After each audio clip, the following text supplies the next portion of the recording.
Hey, dreamers, and welcome to Dreamers Unite, the talk show for dreamers.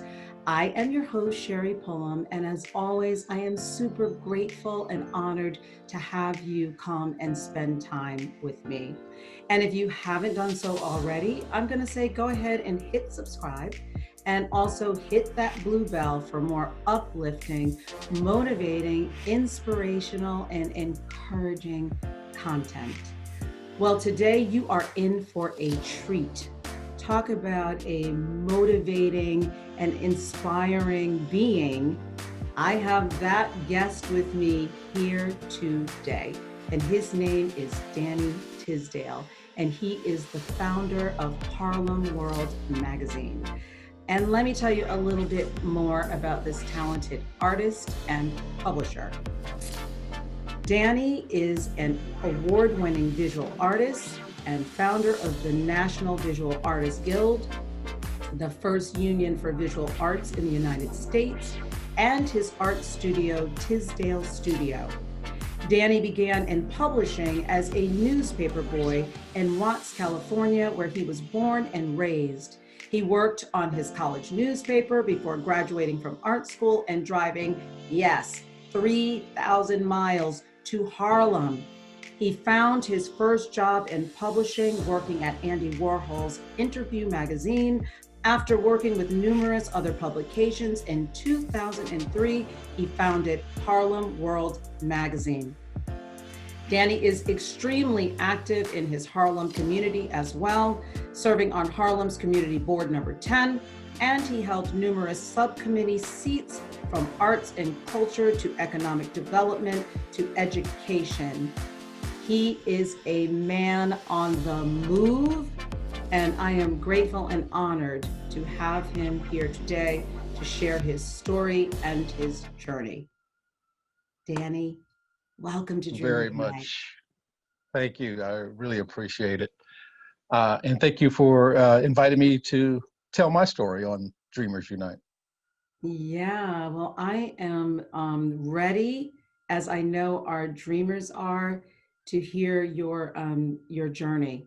So, what gave you the inspiration? Let's start with Harlem World Magazine. What gave you the inspiration to create the magazine? Well, all the time that I had lived in Harlem, Sherri, and that's the only place I lived since I moved in Harlem. I moved to New York in 1985.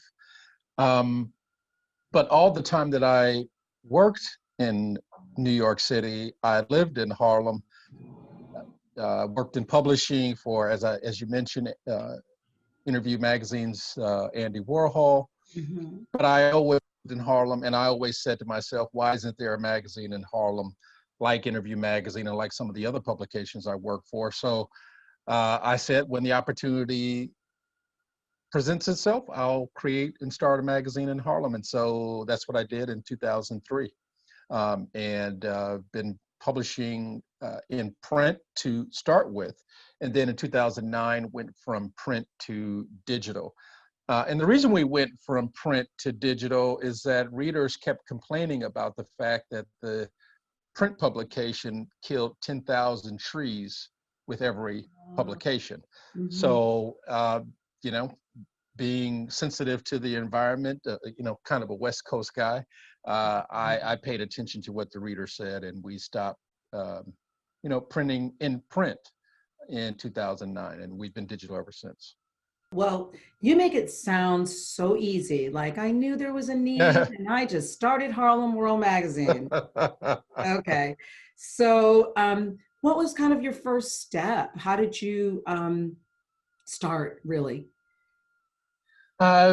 We did surveys to find out what the need was, and we didn't want to step on some of the other publications that were exist in Harlem and that were about to be created, and we definitely wanted to, we wanted to be a good neighbor and not be a bad neighbor when it came to the Amsterdam News and other publications. So we listened to what our friends and associates were saying.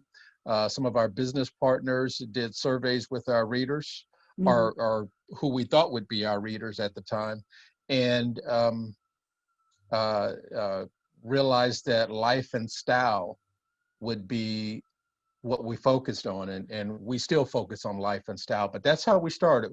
You know, again, from the beginning, for the most part, listening to what our readers and future readers had to say. What advice could you give a young publisher who wants to follow in your footsteps? I would say to follow your passion. And if your passion is publishing, then, you know, get ready for the highs and lows of publishing. Uh, don't think that you know it all. Reach out to those who are working in the field or have worked in the field. Maybe they're retired, maybe they're consultants, but to do your research and to uh, you know, not think that you know it all. You know, I came out of publishing and I had a chip on my shoulder, Sherri, and I said, okay, I know it all. I've been publishing downtown. Now I'm bringing my skills uptown, and, you know, nobody could tell me anything. Oh, And I have to say, though, it was probably, you know, how those things, you know, they're negative in the beginning, and then you look back and it's like, this was probably the best thing that could have happened. yeah. And so my bad attitude was probably the best thing that could have happened, because it made me understand that I didn't know it all, and that I needed to partner, and that I needed to reach out to work with others who, if it came to events, they know more about events than I do. To when it comes to technology, reach out to those who know technology better than I do, because that's not where my expertise is. You know, I'm a content curator. I'm sorry, creator and curator too. I was going to say, and curator too, right?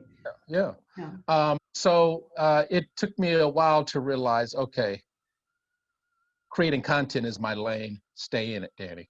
And so I think if, you know, that would be my advice to a future publisher out there. You know, it's a field where you know, have to be passionate about the work.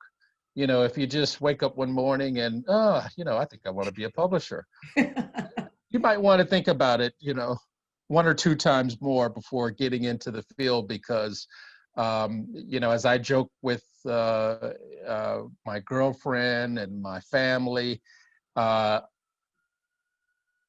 I pay attention to what the readers say and what the readers want 24/7, 365 days a week. You know, the readers don't rest, you No. know, so, you know, they want what they want when they want it. And if you don't give it to them, they can easily go someplace else. So it's that kind of industry and that kind of field. If you want to be a publisher, you know, make sure you're passionate about it. I don't look at it as work, so it's easy for me.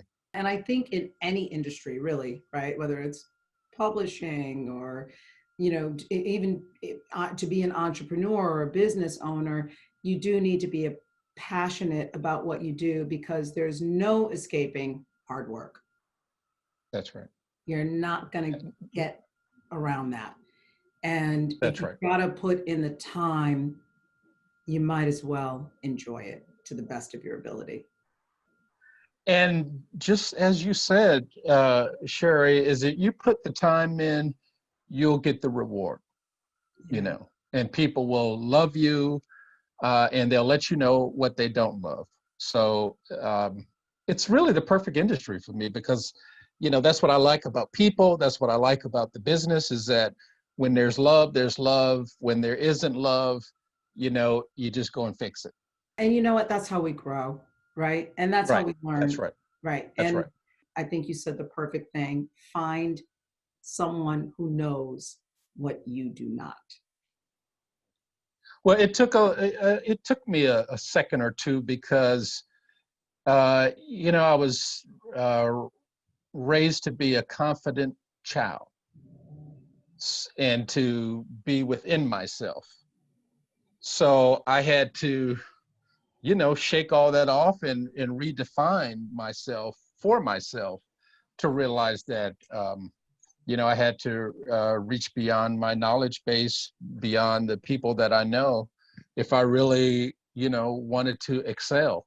And I am extremely competitive.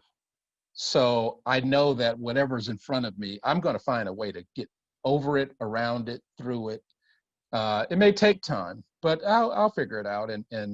Um, and I've kind of given into, realizing that that's me and that's how I work. And I just share that with people who work with me to let them know that, may take me a little while, but we'll get there.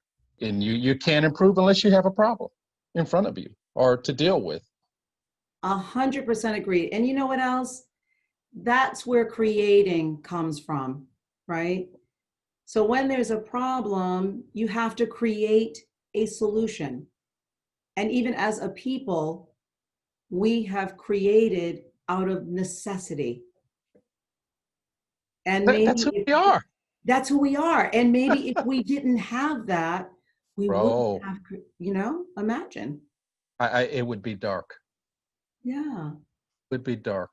Yeah. Without that creativity to be who we are, to do what we do, we know we're not going anywhere. We've been on this earth as long as the earth has been here. It's just planning our time and abiding our time. And, that's what we've done with the magazine is to, the magazine's not going anywhere, especially now that it's digital. Yeah. We know magazine's not going anywhere.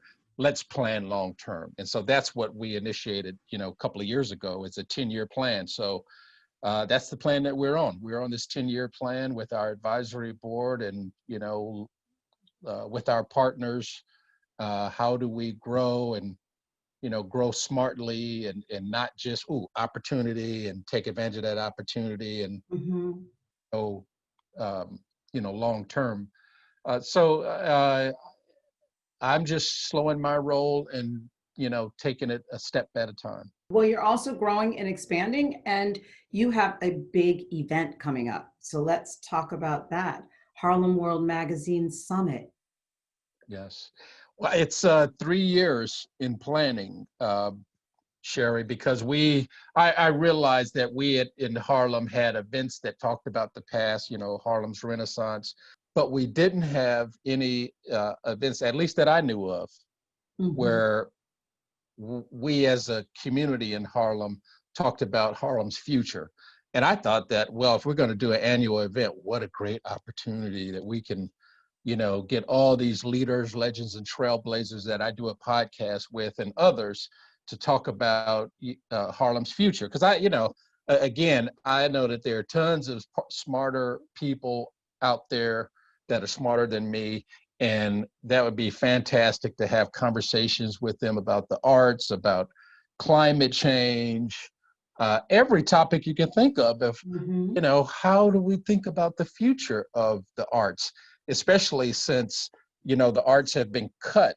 The National Endowment for the Arts have been cut in 2016. Yes. But what really did it for us, Sherri, is that I had Dr. Paul Fakowski, who's won uh, a Nobel Prize in climate change, who is from East Harlem. I had him on my podcast, and he was saying, Tisdale, in 2100, in the year 2100, Harlem is going to be covered by water. I said, come on, I know you're joking around. You just, you know, giving me a little poke in the side because you're over there and I'm over here. And he's, no, this is what I won the prize on, is the fact that Harlem, because of the rising water, will be covered by those rising waters. And we're not talking about it. Of course, we're not doing anything about it. And so that's when I said to myself, yeah, we can focus on the future. And if, Harlem is this beacon on the hill for other communities like Harlem, then let's start this conversation, That's and, right. and see if we can make change. So Yeah, that's how the summit came about. that's awesome. And being proactive. We've got podcast chats that we are calling fireside chats, and tons of conversations and panels about the arts, about climate change, about faith, and all the issues that we hope our readers would be interested and your listeners would be interested also in hearing. Oh, yeah. I think those are issues that really, if you're on this planet, you You might might be want to be interested. interested. You think? I Yeah. think so. Yeah. Yeah, I Yeah. think. I don't have kids, but Sherri, I'm pretty sensitive. It's probably because I teach and I love teaching, as we've talked, I think, in the past. Middle school kids, and I don't feel comfortable leaving them this world that we have right now. I want to be a better custodian than I'm being right now for them. And taking the issues that we face seriously, because the science is not false. That's right. I Right. know that Governor Cuomo always likes to say, "I'm only going by the numbers. This is what the numbers tell me." We can joke around with each other about certain issues and inflate them and do other things with them, but the numbers, and like you said, these issues, they speak for themselves, and something has to be done about it. Well, thank you for bringing the conversation to the forefront. I'm trying Yeah, much as it's possible. Thank necessary. you. Thank you. And not only are you bringing that conversation to the forefront, but you're also working with, like you said, you're a teacher. Yeah. You work with young people. Oh, You have a new program. Well, it's actually come back again, right? That you relaunching, I guess. Hype. Tell us right. about Hype program. Well, HYPE stands for Harlem Youth Publishing Empowerment, and it came about in 2010 when we started, because there was 30 to 40% unemployment for youth in Harlem. Uh, Sadly, that number hasn't decreased much. Mm. So our idea was, what does it take to publish a magazine? Photography, writing, drawing, design skills. So it was, well, why don't we just take those skills and start teaching it to the youth of Harlem? So we created Hype with Veronica Holly at um, uh, Teachers College at Columbia University.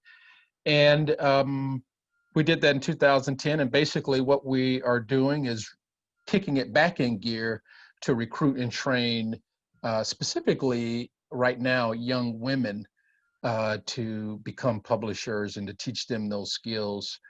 Because not maybe all of them want to be publishers, but they can still take those skills and use them to start their own business or to work in businesses of their own or with others. And so, excuse me, the summit in November really kicks off the Hype program again, and we'll have our first uh, hypers.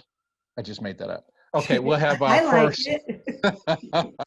we'll have our first kids in the coming summer of 2021. That is exciting. Yeah. That is Harlem World Magazine Hype program, Harlem World Summit. You need to get on harlemworldmagazine.com. Is that correct? Correctly. That's right. And you can find out all the information about All the the programs, upcoming projects, and more about this phenomenal man himself, Danny Tisdale. And Sherri, let me tell you that it's extremely tough for me because I love to interview folks. I have this need to turn around and ask you questions. So if Sure. so, and because I know the great programs that you are doing as part of Dreamers Unite. So Yeah. I love the work that you're doing also. Oh, thank you so much. I hey, I'm going to catch that and I'm going to receive it. All right. Yeah, yeah, I'm going to take a moment and receive that. So thank you so much. So, this program really is about uplifting and elevating. And sure, you have gone through some challenging times, as we all have. The important thing is how do we get through it? So, what was maybe one of your most challenging times, and how did you get through it? I'd probably say my most challenging time was losing my mother. I'm a self-confessed mama's boy, and I'm the youngest of four. So,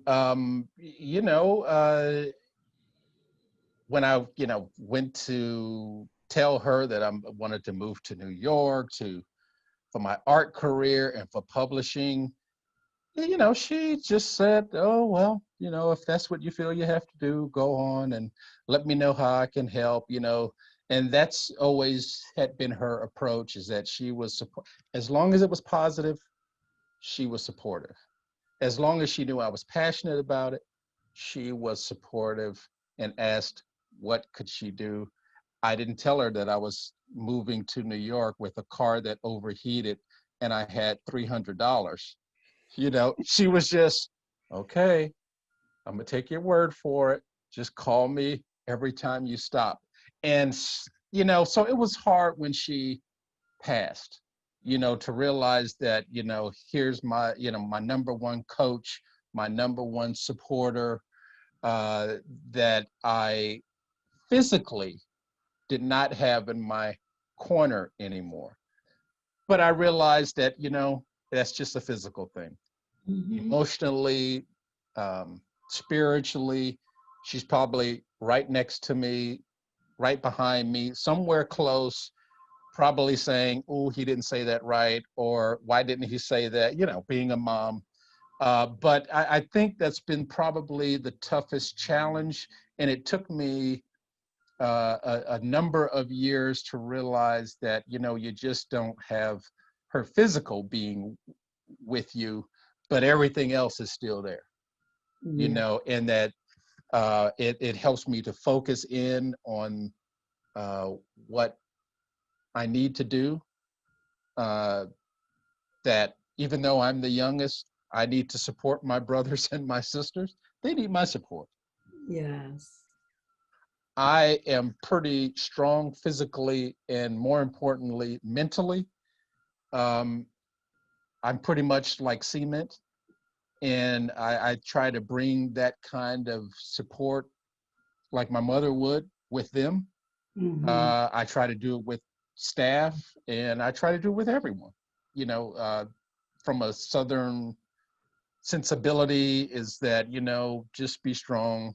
So I don't look at it much as a loss, but as just a learning opportunity. Yeah, that's beautiful. And I am sorry for your loss. And I know how hard it is. As one who has lost both of her parents, um, it's very, very difficult. But I do know that I do have my faith.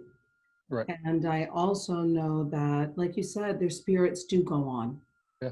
and that they are. And I'm sure your mother isn't just saying he better do this or he didn't do that right. I bet your mom is also saying, I am so proud of Danny. You go, Danny, you go. So, I'm sure she is. There's a little bit of that. yeah, you're so white.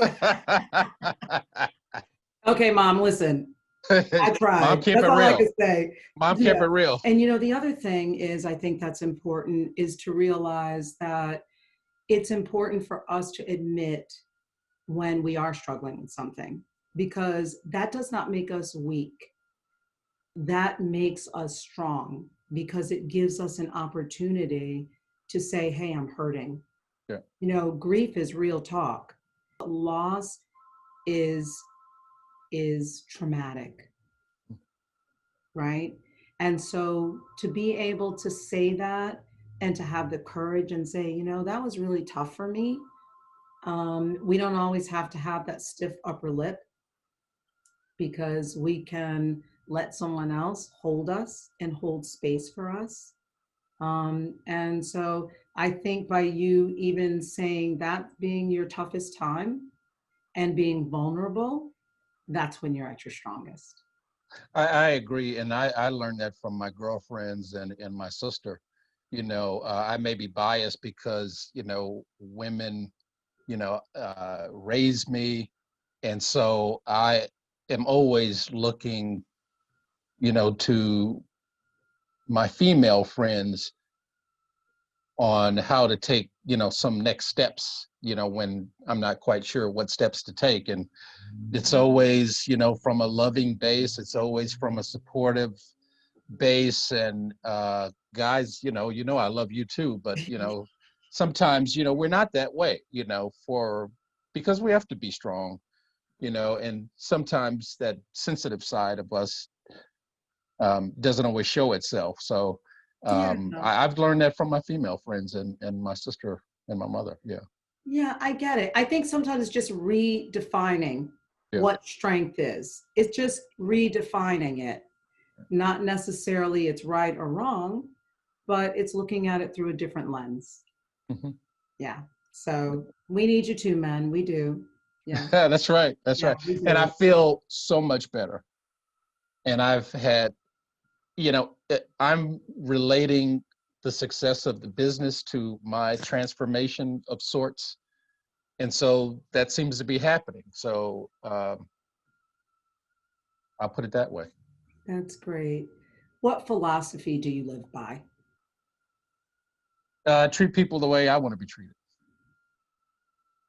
You know, With and fairness, I'm sure. yeah, yeah, yeah. And again, that's another of my momisms. That's what she used to always say. Is that the way you want to be treated? Treat your girlfriend the way you'd want your mother or your sister treated. So I grew up with that kind of conversation all the time. So I'm always imagining, okay, if that was me, how would I want to be treated, or how should I say that? So I approach it that way. You're a visual artist as Right. well. So let's talk a little bit about that. Drawing is the first thing I did when I started drawing, when I started my art, should I say.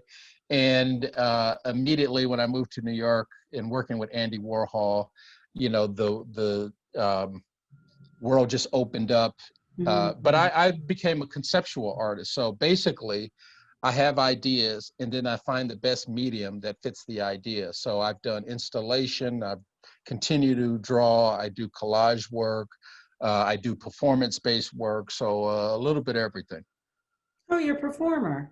Oh yeah, oh yeah, I oh yeah. didn't know that. A Oh fellow yeah. actor. Oh, I've done Brilliant. performances on the avant-garde side, along with President Obama did a Millennium Project. I did a performance-based project for that.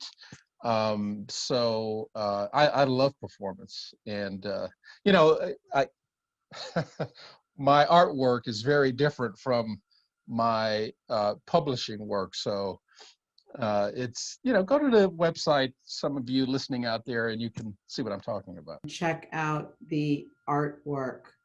Wow, That's you right. are It's all over the page, a the site. Renaissance man. You are. Renaissance man, you are, for Mm, sure. mm. What would you like your legacy to be?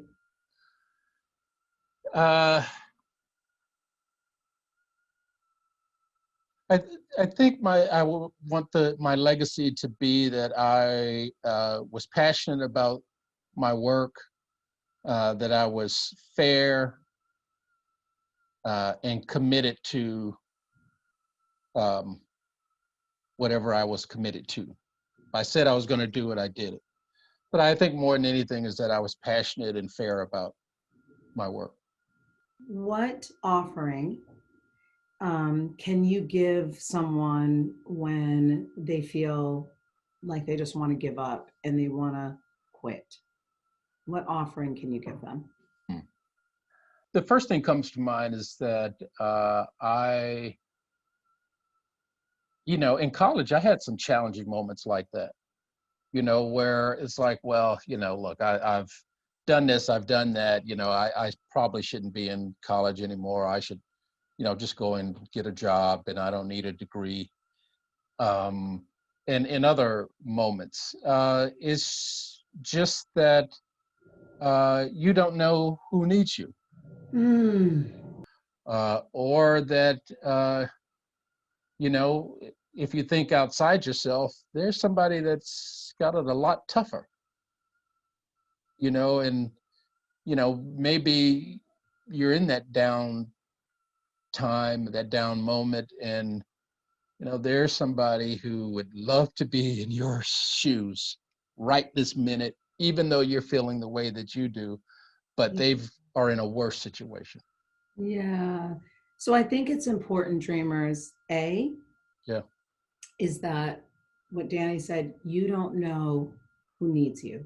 You don't know how you could affect or bless someone. You don't know that you may be the light in someone's dark corner. Right. So think about that. Right. You might just be the light. And the other thing is that just being grateful for what we do have. Because there is undoubtedly someone that's probably in, shoes that are not like yours. And that's not saying that your shoes are too tight or they're too small or they're worn out or whatever it is. But as Danny said, there could be someone in a worse situation. So just being grateful and thankful for what we have and to try to start focusing on that can also help to turn one dark day into a little bit brighter. And I think that that's so important because, it only takes that 1 second. It only takes that one moment, to change that person. I'm always joking with my girlfriend, because she, I'm forever, she doesn't need to ask me. I just throw out football analogies, and, it always happens though, Sherri, that here it is, 1 minute, 30 seconds left in the game, and the game's tied, and she'll say, "Oh, I know what you're going to say. Don't give up, because they can still win the game." And that's exactly what I tell her, is that you can never, ever give up, because 10 seconds left, 5, you don't know what's going to happen. That's right. The time that you give up will be the time that that phone call comes and you've decided not to answer. Think about that. Pick up the phone. Yeah, because you just never know. You never know how you're being tested. Yeah. How strong are you? Yeah. You never know. And I really believe that, because it's happened so many times. It's like, oh, I didn't get the job. I didn't get the raise. Well, what am I going to do now? And just, a week later, just that moment, something happens. It may not be the money. It may not be the job, but it's that one little step you needed that's on solid ground that takes you to the next step. It just always seems to happen, and that's, the way that I typically kind of approach it. Yeah, that is wonderful. It gets you one step closer to your goal, to your vision, to your dream. Right.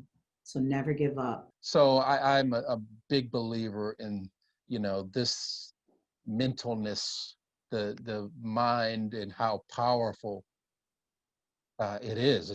It's amazingly powerful. I don't know what's more powerful.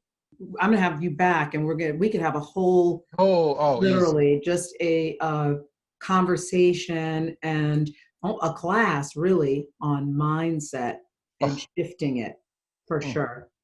My football coach used to say, before every game, even though we used to lose all the time, get your mind right. Get your mind. If you get your mind right and just do your job the way that I've coached you to do it, we're going to win. Don't worry about winning. Don't look at the scoreboard. Just do your job and get your mind right. That's right. Speaking of what you're saying, That is a great piece of advice. Get your mind right. So getting your mind right now means going to harlemworldmagazine.com and subscribing right now to Dreamers Unite, That's right right. now, and continuing to stay motivated and elevated. But not only that, but find out what you don't know Yep. and begin to learn. And, you know, one of the other most important things they say is know thyself. Mm, So begin to start uncovering who you are and what it is that you want, because really and truly, you will never make a dream happen if that's right. you are the one sabotaging it because you're not clear on what it is that you're really going for. You know, it's amazing what's in each individual. It That's really right. is. Yeah. Danny, you are amazing. You have inspired me. I know he inspired you, dreamers. I have one final, it's not a question, but I'm going to ask you to complete a sentence. Okay. I believe that I came to this planet to, Uh, to share my life and experiences and success. that's awesome. And that is what you're doing, Danny Tisdale. That is what you're I'm doing. trying. Yeah, you're doing more than trying. You're doing it. You're walking the walk. You're not just talking the talk. I really appreciate your time today. I appreciate your words of wisdom, insight, advice. And I want to thank you again for joining me. And dreamers, as always, you could be doing so many other things. So I'm grateful that you took some time out to spend time on this channel at Dreamers Unite. And don't forget to subscribe. And please, I always love your comments. And I will see you again next time on Dreamers Unite.